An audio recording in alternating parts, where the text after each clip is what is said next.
پارے کی سورہ فتح کی آخری آیت نمبر 29 پڑھی گئی ہے۔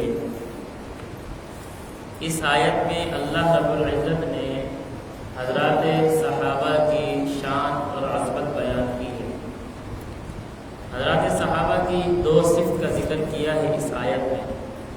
ایک صفت ان کی کمال ایمان کی ہے، دوسری صفت ان کی کمال عمل کی ہے کہ صحابہ کا ایمان بھی کامل تھا، صحابہ کا عمل بھی کامل تھا۔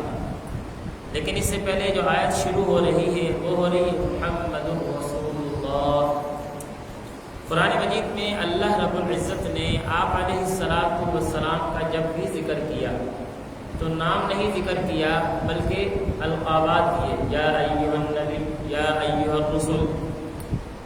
چار جگہ پر اللہ نے آپ علیہ السلام کا نام ذکر کیا ہے، اور جن چار جگہوں میں نام ذکر کیا ہے وہاں بھی کوئی مقصد ہے۔ اس جگہ میں اللہ نے آپ علیہ السلام کا نام ذکر کیا محمد رسول اللہ۔ اس کی وجہ کیا ہے؟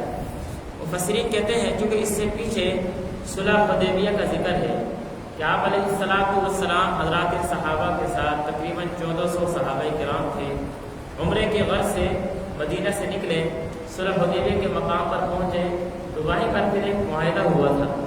اس معاہدے میں جب یہ لکھا تھا کہ آپ لکھیں اپنا نام کہ یہ فلاں کی طرف سے معاہدہ ہو رہا ہے، تو حضرت علی رضی اللہ تعالیٰ عنہ کے معاہدہ لکھنے والے تھے، انہوں نے لکھا تھا محمد رسول اللہ۔ تو سامنے جو مد مقابل تھے وہ کہتے ہیں کہ اگر اسی بات کو ہم تسلیم کر لیں تو سارا جھگڑا ہی ختم ہو گیا، ساری لڑائی ختم ہو گئی، ہم تو مانتے ہی نہیں کہ یہ محمد اللہ تعالیٰ کے پیغمبر ہیں، یہ نہ لکھو بلکہ لکھو محمد بن عبداللہ۔ حضرت علی جو ہے نا اس پر بڑے غصے ہوئے، کہا اس طرح نہیں ہو سکتا۔ لیکن چونکہ آپ علیہ السلام نے فرمایا تھا آج یہ وہ دن ہے کہ مشرکین مکہ شاعر اسلام کے خلاف اگر کوئی بات نہیں کریں گے تو ان کی ہر بات کیا ہے آج مانی جائے گی، لیکن جب شاعر اسلام کی بات ہے تو پھر ہم ان کی بات نہیں مانیں گے، اس لیے سارے معاہدے ان کے مانے گئے۔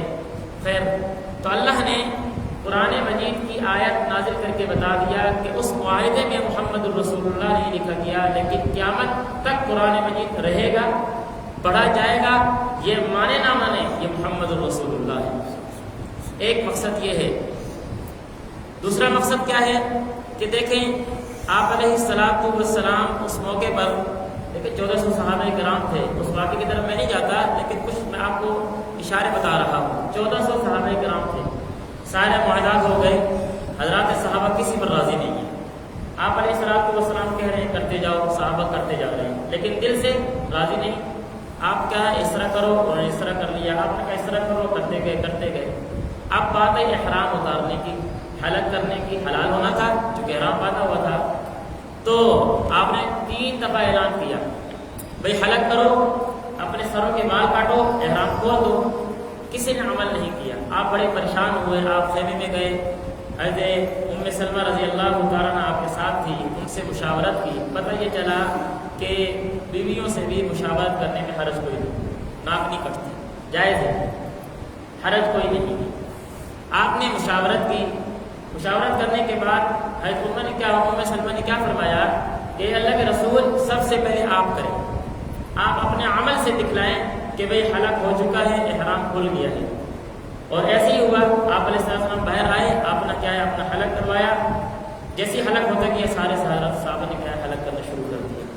1400 صحابہ کرام اس بات پر راضی نہیں تھے کہ یہاں سے ہم واپس لوٹے مدینہ اور اگلے سال کیا ہے ہم عمرہ کریں، سب کی تمنا کیا تھی کہ بھی آئیں عمرہ کر کے ہی جائیں گے۔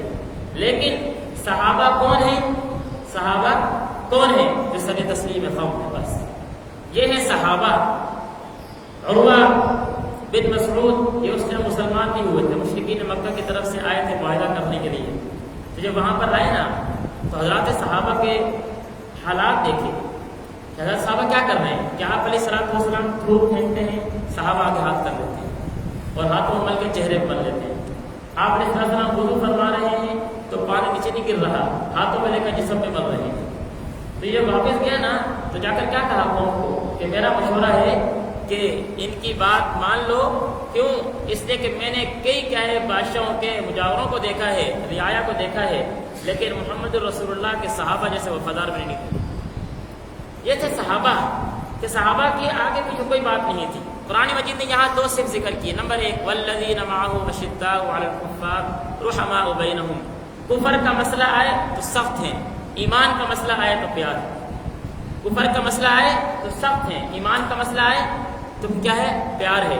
یعنی مد مقابل کافر ہو اور آگے کیا ہے بات آ جائے دین کی، کفر کے ساتھ کوئی کمپرومائز نہیں۔ اشداء علی الکفار، کفار کے مقابلے میں سخت ہیں، لیکن جب آتا جائے اپنی تو وہ صحابہ جو مکہ سے ہجرت کر کے مدینہ آ رہے ہیں، مکہ سے ہجرت کر کے مدینہ آ رہے ہیں، نہیں جانتا کون کا ہے، لیکن آپ نے فرمایا بھائی چارگی کا ماحول بنا دو، ہر ایک صحابی کیا ہے ایک صحابی اپنے ذمہ لے لے۔ حضرات صحابہ نے رحماء بینہم کی وہ عملی تصویر کیا ہے دکھائی کہ اتنا زیادہ بھائی تاری اور اخوت کیا ہے پیدا کیا کہ اپنے سے زیادہ ان کو کیا ہے ترجیح دیتے تھے۔ اپنے سے زیادہ یہ کیا تھا؟ رحماء بینہم، آپس میں بھائی بھائی کی۔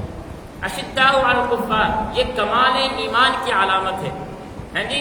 صدیق اکبر رضی اللہ تعالیٰ عنہ اور آپ کے بیٹے حضرت عبد الرحمن بن ابو بکر رضی اللہ تعالیٰ عنہما ایک دفعہ بات کر رہے ہیں، کیا کہتے ہیں؟ والد صاحب کو کہتے ہیں کہ ابا جان آپ ایک دفعہ میری کیا ہے تلوار کے نیچے آئے تھے، لیکن میں نے چھوڑ دیا، کیوں؟ والد ہیں، میں نے چھوڑ دیا کیوں؟ ابا جان ہیں۔ کیا جواب دیا؟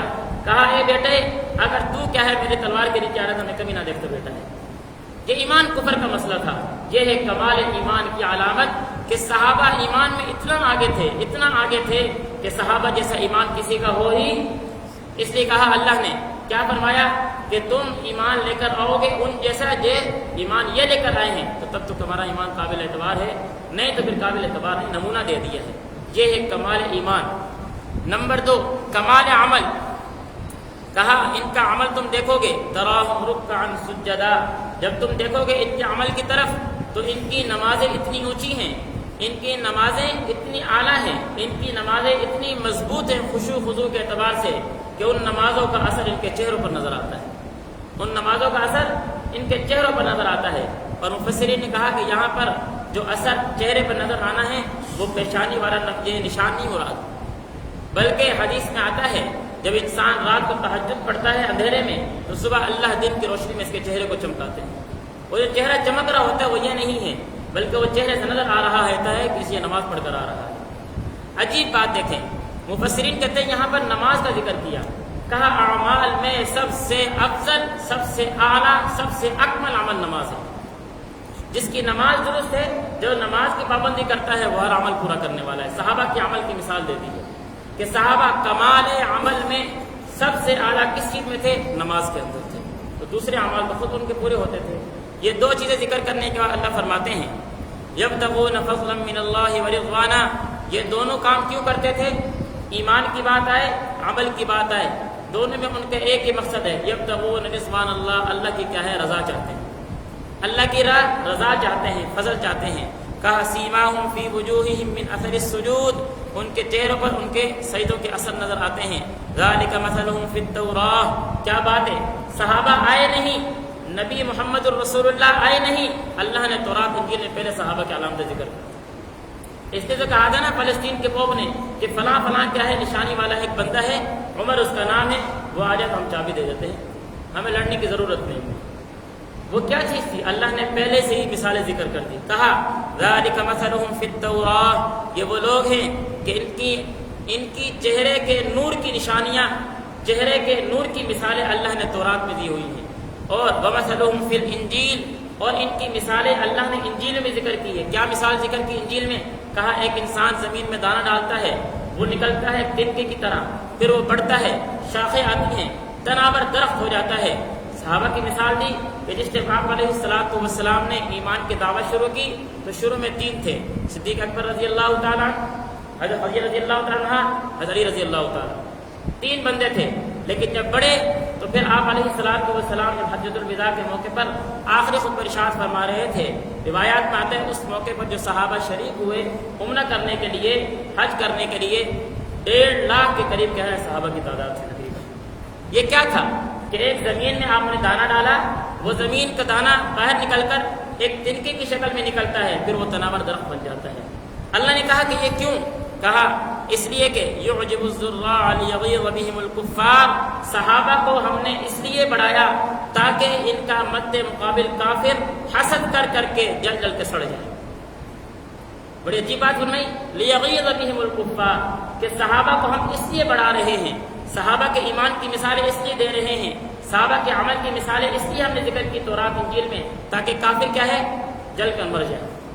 عجیب بات ہے، کافر جل کے مر جائے۔ پتہ چلا کہ ایمان والوں کا عمل اتنا مضبوط ہونا چاہیے کہ کافر کیا ہے؟ سڑنا شروع کر دے۔ کافر کیا ہے؟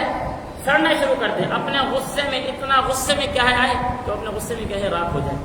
یہ نہیں کہا کہ بھئی اپنے عمل سے کیا ہے دشمن کو کیا ہے خوش کرو، نہیں، یہ ایمان کی علامت نہیں۔ ایمان کی علامت یہ ہے اللہ کو مومن کے ایمان کی نشانی وہ مطلوب ہے جس کی وجہ کفر جلے، وہ مطلوب نہیں ہے جس کی وجہ کیا ہے کفر نڑے ہو، تاکہ تمہارا ایمان بھی چھیر کر لے جائے۔ معذرت کے ساتھ آج ہم کہتے ہیں نہیں جی بھائی چارے اقلیت ہے نا، کوئی بات نہیں، حقوق دو، اپنوں کو لات مار دو، گھر سے ماں کو نکال دو، باپ کو نکال دو، اور پڑوسی کو گھر میں لا کے بسا دو۔ ایسی مثالیں ہیں نا، دشمن کو گھر میں لا کے رکھ دو اور جو کیا ہے تمہارا خونی رشتہ ہے اس کو ٹوٹے لائن لگا دو۔ کہا نہیں، لیغیظ بہم الکفار، ہم یہ مثال اس لیے دے رہے ہیں تاکہ کفر کا غصہ کیا ہے بڑھے، کفر کا غصہ اتنا بڑھے کہ وہ بیچارہ غصے کے اندر ہی کیا ہے ختم ہو جائے۔ یہ کیا ہے حضرات صحابہ کی مثالیں تھیں، اور ایسے ہوتا تھا جس نے ایمان لے کر آنا ہے وہ صحابہ کو دیکھ کے ایمان لے کر آ جاتا، جس نے ایمان لے کر نہیں آنا وہ کفر میں اتنا بڑھتا ہے کہ اس کفر کے اندر مر جائے گا۔ یہ ہمیں کیا ہے اللہ نے ہمیں نشانیاں نمونے دیے حضرات صحابہ، میں اپنے ایمان اس طرح بناؤں۔ اور آگے قرآن مجید کیا کہتا ہے؟ کہا وعد اللہ الذین آمنوا وعملوا الصالحات، اللہ نے وعدہ کیا ہے ان لوگوں سے جن کا ایمان بھی کامل ہے اور عمل بھی کامل ہے۔ پتہ چلا صحابہ عمل اور ایمان دونوں کے اعتبار سے جامع تھے، صحابہ ایمان اور عمل دونوں کے اعتبار سے جامع تھے۔ کسی کا وعدہ کیا، کہا منہم مغفرہ، اللہ نے ان کے لیے مغفرت کا وعدہ کیا ہے، وَأَجْرًا عَظِيمًا، اور اجر عظیم کا وعدہ کیا ہے۔ اب ایک چھوٹی سی بات یہاں پر آیا منہم، من کیا ہے؟ کہا یہ من تبعیضیہ ہے، کیا مطلب ہے؟ روافظ کہتے ہیں من سے مراد یہ ہے کہ بعض صحابہ اس طرح کے ہیں جن کا ایمان اور عمل کیا ہے اعلیٰ پیمانے پر ہے، ساروں کا نہیں ہے۔ لیکن اللہ نے کیا کہا؟ وَكُلًّا وَعَدَ اللَّهُ الْحُسْنَىٰ رضی اللہ عنہم ورضوا عنہ اولئک هم المفلحون اولئک هم الفائزون۔ یہ کیا چیز ہے؟ کسی صحابی کا نام نہیں۔ حدیث میں آیا، آپ نے فرمایا میرے صحابہ کے بارے میں ڈرو، میرے صحابہ کے بارے میں اللہ سے ڈرو۔ کیوں؟ اس لیے کہ تم احد پہاڑ کے برابر بھی سونا خرچ کرو تو تمہارا احد پہاڑ کے برابر سونا خرچ کرنا صحابہ کا آدھا سیر گندم خرچ کرنا برابر نہیں ہو سکتا۔ ان کا عمل اتنا اونچا ہے، تو پھر میں کہوں جنہیں بعض یہ ہیں، اللہ کہہ رہا ہے وَكُلًّا وَعَدَ اللَّهُ الْحُسْنَىٰ، ہم نے سب کو جنت دے دی ہے، ہم سب سے راضی ہو چکے ہیں۔ میں کہتا ہوں نہیں، اس طرح نہیں، اس طرح ہیں۔ تو پھر کیا ہے؟ بات یہ ہے کہ اپنے ایمان کو چیک کریں۔ کہا وعد اللہ الذین آمنوا، اللہ فرماتے ہیں ہم نے وعدہ کیا ہے ان لوگوں سے جن کا ایمان بھی کامل عمل بھی کامل ہے۔ کس چیز کا؟ مغفرہ، کہ ہم نے ان کو معاف فرما دیا، وَأَجْرًا عَظِيمًا، اور ہم نے ان کے لیے اجر عظیم رکھا ہے۔ اللہ ان باتوں پر عمل کرنے کی توفیق دے۔